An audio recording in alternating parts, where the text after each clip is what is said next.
नमस्कार दोस्तों, आज हम पढ़ेंगे 10वीं क्लास के प्रश्नावली 3.3 का सवाल। इसमें सवाल दिया गया है कि गुणनखंड विधि द्वारा निम्न समीकरणों को हल कीजिए।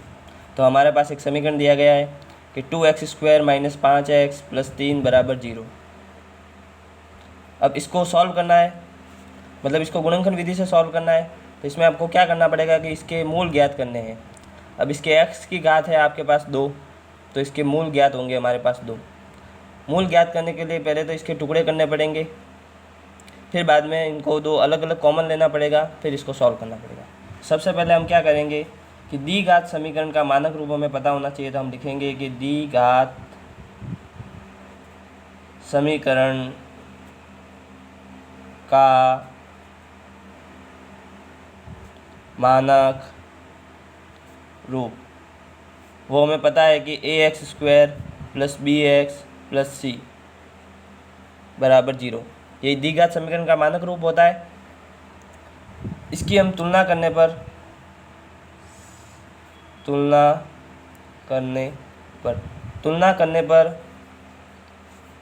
तो हमारे पास a का मान आ जाएगा। x² का गुणांक यहाँ पे a है, यहाँ पे x² का गुणांक 2 है, तो a का मान तो आ जाएगा 2।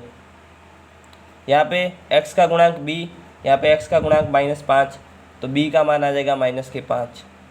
फिर c जो अचर पद है इसके लिए है 3, तो c का मान आ जाएगा 3। तो हमारे पास a, b और c तीनों के मान आ गए। अब हमें सबसे पहले क्या करना है कि a और c का करना है गुणा, जिसका गुणा होता है 2 × 3, जो हो जाएगा 6। अब b के ऐसे टुकड़े करने हैं 2, जिनको जोड़ने व घटाने पर तो -5 आने चाहिए और गुणा करने पर आने चाहिए 6। b का ऐसे टुकड़े करने हैं जिनको जोड़ने व घटाने पर तो -5 आने चाहिए और गुणा करने पर आना चाहिए 6। तो हम क्या करेंगे, 6 के गुणनखंड, उसमें से कोई भी दो संख्या ऐसी आ जाएगी जो इसको संतुष्ट करेगी। तो 6 के गुणनखंड में होता है 1, 2, 3 और 6। तो 2 और 3 ऐसे हैं जिनको जोड़ेंगे तो आएंगे 5, और 2 और 3 को गुणा करेंगे तो वो आएंगे 6। तो सीधा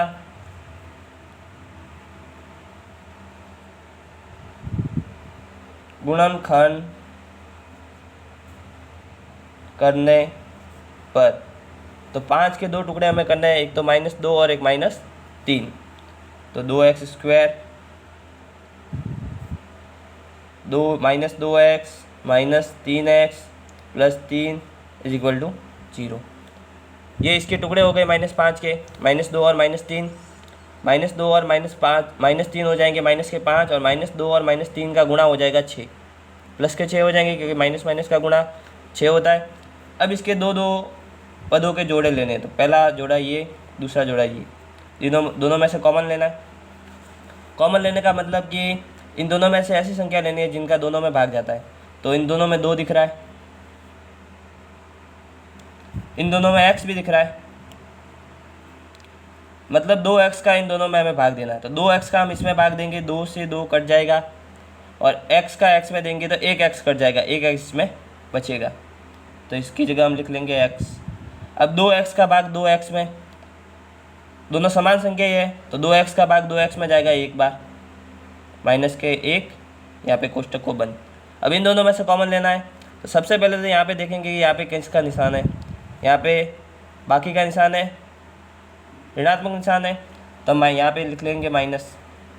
अब इन दोनों में से कॉमन, तो 3 यहाँ पे भी है और यहाँ पे भी है, 3 दोनों में है, तो 3 हम ले लेंगे कॉमन। 3 का भाग हमने 3x में दिया तो यहाँ पे बच जाएंगे x, और 3 का भाग हमने 3 में दिया तो बचेगा 1। लेकिन यहाँ पे हमने माइनस को कॉमन लिया है, तो माइनस को जब कॉमन लेते हैं तो प्लस वाला हो जाता है माइनस, यहाँ पे आ जाएगा -= 0। और हमेशा आप ये कॉमन लो तो उसमें ये दोनों मान समान आना चाहिए, दोनों समान आ गए। अब इन दोनों में से कॉमन, तो इन दोनों में से ये दोनों में दिख रहा है, तो ये हम बाहर ले लेंगे। फिर यहाँ बच जाएगा एक तो 2x, इधर -3 = 0। अब दो बहुपदों का गुणा हो रहा है 0, तो किसी भी दो संख्याओं का गुणा जीरो होना मतलब कि उन दोनों में से कोई भी एक संख्या जीरो होती है। हमें ये पता नहीं है कि ये जीरो है या ये जीरो, तो हम क्या करेंगे, या तो x minus 1 is equal to zero या 2x माइनस 3 बराबर जीरो, दोनों को जीरो ले सकते हैं। अब यहाँ पे हमें x का मान ज्ञात करना है और यहाँ पे भी x का मान याद करना है। दो x के मान आएंगे, वो हमारे दो मूल हैं और इससे हमें यह हल हो जाएगा। तो हमें क्या करना है कि यहाँ पे x माइनस 1 है इजिकल टू जीरो है, -1 को हम उधर भेजेंगे, तो कभी भी माइनस की संख्या का पक्षांतर करते हैं तो वो प्लस की हो जाती है और प्लस की संख्या का पक्षांतर करते हैं तो वो माइनस की हो जाती है। तो x माइनस 1 है बराबर जीरो है, x को 1 को उधर भेजेंगे तो x बराबर 1, तो पहला मूल तो हमारे पास आ गया x का मान 1। फिर दूसरा मूल यहाँ पे माइनस के 3 है, उधर भेजोगे तो प्लस के हो जाएंगे, प्लस के 3। अब यहाँ पे 2 इसके गुणा में है। अब जब गुणा भाग में होते हैं तो वो उसका उल्टा हो जाता है, तो जो गुणा में होते हैं वो भाग में चले जाते हैं और जो भाग में होते हैं वो गुणा में चले जाते हैं। तो 2 इसके गुणा में है तो ये सीधे चले जाएंगे भाग में, दूसरा मूल ये आया। अतः हम क्या करेंगे, अतः दिए गए समीकरण के दो मूल क्रमशः 1 और 3/2 है, ये हमें ज्ञात करना था।